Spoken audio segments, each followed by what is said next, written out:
में सुख दुख भाग्य से मिलता है या फिर कर्मों का इनमें कोई रोल होता है।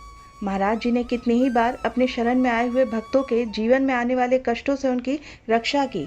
कई बार उनको चेतावनी देकर, तो कभी आशीर्वाद देकर, कभी उनके कष्टों को स्वयं अपने ऊपर लेकर के भी महाराज जी ने भक्तों की सदैव रक्षा की है। कई बार वो भक्तों को किसी विशेष तीर्थ यात्रा पर या अनुष्ठान या पाठ भी करने के लिए कहते थे, ताकि उनके प्रारब्ध के दुख से आने वाले कष्टों से उनकी रक्षा हो सके। तो क्या जीवन में सुख दुख केवल भाग्य से ही मिलता है? नमस्कार, हम सभी पर महाराज जी का आशीर्वाद और बजरंगबली जी की कृपा सदैव बनी रहे। देखिए, जहाँ एक कुत्ता गली में मारा मारा घूमता है, वहीं एक कुत्ता कार में भी घूमता है, तो वो उसका प्रारब्ध है। पर मनुष्य जीवन ऐसा नहीं है। मनुष्य जन्म में दो, भाग्य और कर्म, दोनों के लिए ही रखा गया है। अगर हमारा भाग्य जोरदार पड़ गया तो हमारे कर्म फेल हो जाएंगे, और कर्म जोरदार हो गया तो भाग्य को दबा देगा। ये फाइनल नहीं है कि मनुष्य जन्म में आपको केवल दुख ही दुख भोगना है। जो हमारे प्रारब्ध में लिखा है अब वही होगा और आगे कुछ हो ही नहीं सकता। इससे मनुष्य जन्म की दुर्लभता सिद्ध नहीं होती है। मनुष्य जन्म अति दुर्लभ है और शास्त्रों में भी यही बताया गया है, दुर्लभो मानसो देहो। क्या दुर्लभता है?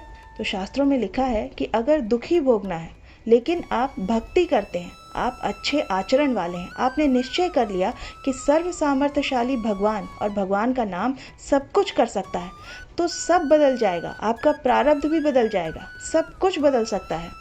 जैसे मार्कंडेय नाम के जो ऋषि थे, उनके पिताजी बहुत बड़े ज्योतिषाचार्य ब्रह्म ऋषि थे।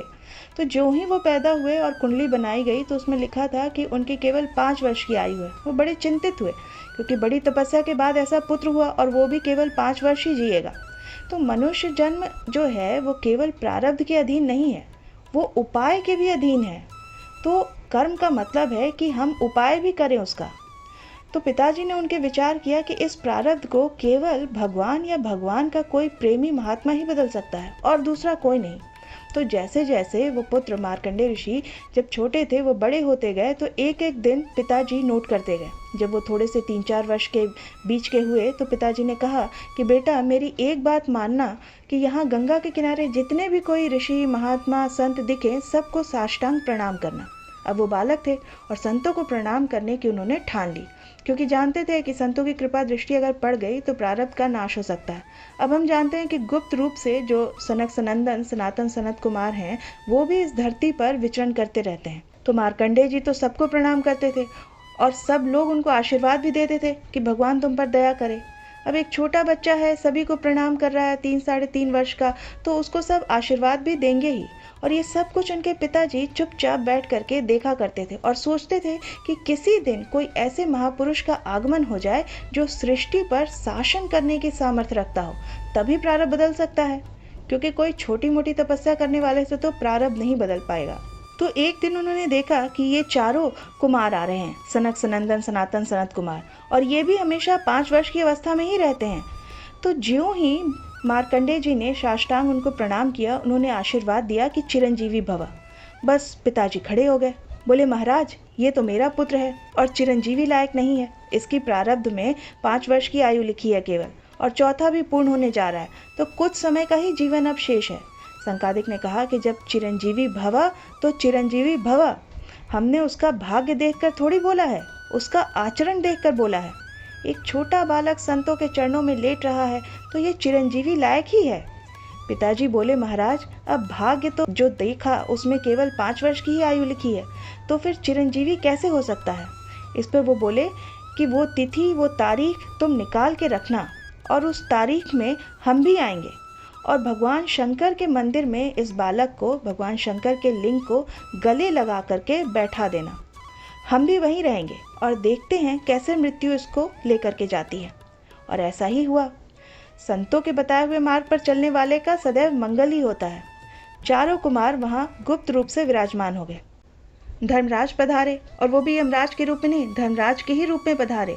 और ये दृश्य देखकर वो भी घबरा गए कि मृत्यु के भी, काल के भी महाकाल भगवान शंकर को लपेटे हुए ये बालक बैठा हुआ है। उन्होंने भगवान शंकर का स्मरण किया कि भगवान, ये आप ही का विधान है, हम तो आप ही के विधान का पालन कर रहे हैं, आप जो आज्ञा करते हैं हम वही करते हैं। 5 वर्ष की आयु है इस बालक की, और वो आयु आज समाप्त होने जा रही है, समय पूरा हो चुका है, पर मेरी ताकत नहीं है कि आपसे छीन कर मैं इस बालक को ले जाऊं। आपको वो गले लगाए बैठा है। तो प्रभु आप प्रकट होइए और बताइए कि हम आपके कानून का अब कैसे पालन करें। अगर हम अभद्रता करते तो आपकी मर्यादा जाती है, और अगर मैं आपके कानून का पालन नहीं करता तो धर्म का नाश होता है। तो भगवान शंकर प्रकट हुए और उन्होंने कहा कि देखो, इसमें कोई परेशानी वाली बात नहीं है। 5 वर्ष की आयु है इस बालक की, तो इसमें 5 वर्ष की आयु, इस बालक की आयु में तुम मेरी तरफ से मेरी 5 वर्ष की आयु और जोड़ लो। अब भगवान की आयु के 5 वर्ष तो कितने ही हो जाएंगे अगर जोड़ दिया जाए तो। इतने हो जाएंगे कि हम गिन भी नहीं पाएंगे। जब यहाँ की पूरी सृष्टि का विनाश होता है तब उनके यहाँ निमेष होता है। निमेष यानी एक निमेष, अर्थात पलक झपकने में जितना समय लगता है उसका भी आधा समय। इतने, जैसे भागवत में आता है कि ब्रह्मलोक में अगर एक कमल की पंखुड़ी छेड़ दी जाए तो मृत्यु लोक का 1 वर्ष हो जाता है, और वहाँ का बस इतना ही समय जाता है जितना छेड़ने में लगा पंखुड़ी को। तो भगवान का निमेष और ब्रह्मा की पूरी आयु की आयु भी व्यतीत हो गई, और आज भी अविनाशी है मार्कंडेय ऋषि, आज भी वो विराजमान है। तो क्या हुआ ये कि क्रियामान इतना जोरदार कर दिया कि प्रारब्ध का नाश हो गया। जो प्रारब्ध 5 वर्ष का था वो अविनाशी हो गया, अमोघ हो गया। तो हम केवल पशुवत प्रारब्ध भोगने के लिए इस धरती पर नहीं आए हैं, हम नए प्रारब्ध की रचना भी करने आए हैं। अब वो जो आध्यात्मिक शक्ति से युक्त नहीं है, केवल वो लौकिक बल से भी चाहेगा तो प्रारब्ध को मिटा सकता है, और आध्यात्मिक शक्ति प्रारब्ध को मिटा तो सकती ही है। ये रहस्य है। जो भगवान का आश्रय ले लेगा उसके माथे का कुअंक स्वयं त्रिपुरारी भगवान ही मिटा देंगे। हमारा प्रारब्ध अगर जोरदार है, जोर का है, और हम जैसे हमारे बुरे कर्मों का फल आज भुगत रहे हैं, पर अगर हम भगवान के आश्रित हो जाते हैं, उनके चरण हम पकड़ लेते हैं, तो ऐसे हमारा जीवन कट जाएगा जैसे उन्होंने हमें गोद में ले रखा हो।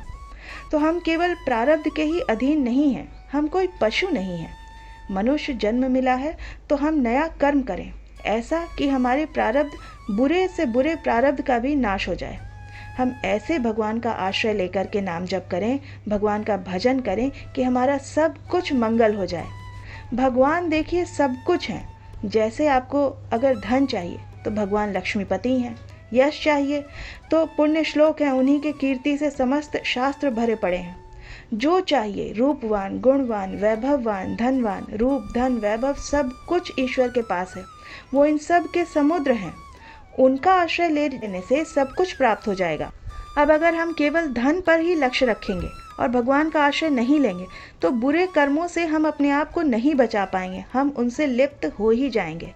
तो अब उपाय क्या करना है? उपाय ये करना चाहिए कि हमारे नए कर्म ऐसे बलवान होने चाहिए कि जो बुराइयां हमसे पीछे हुई भी हैं वो हमें परास्त ना कर पाएं। अगर हमें यश चाहिए, हम यश पाने की कोशिश कर रहे हैं, तो भगवान के नाम का आप कीर्तन करिए और संयम से रहिए और सबको सुख पहुंचाइए। देखिए अपने आप यश होगा। और अपने यश के लिए अगर हम दम, पाखंड करते हैं और दूसरों का बुरा करते हैं तो बाद में ऐसी कालिक चढ़ेगी हमारे ऊपर कि ना हम इस लोक के रह जाएंगे ना उस लोक के रह जाएंगे। तो अगर हमें यश चाहिए, धन चाहिए, सुख चाहिए, तो एकमात्र भगवान का सहारा लेकर हम कर्म ऐसे करें जिससे सबका मंगल हो जाए, सबको सुख प्राप्त हो जाए। जैसे हमें अच्छा भोजन चाहिए तो दूसरों की थाली से उसको छीनिए नहीं, अपनी थाली का दूसरों को पवा दीजिए।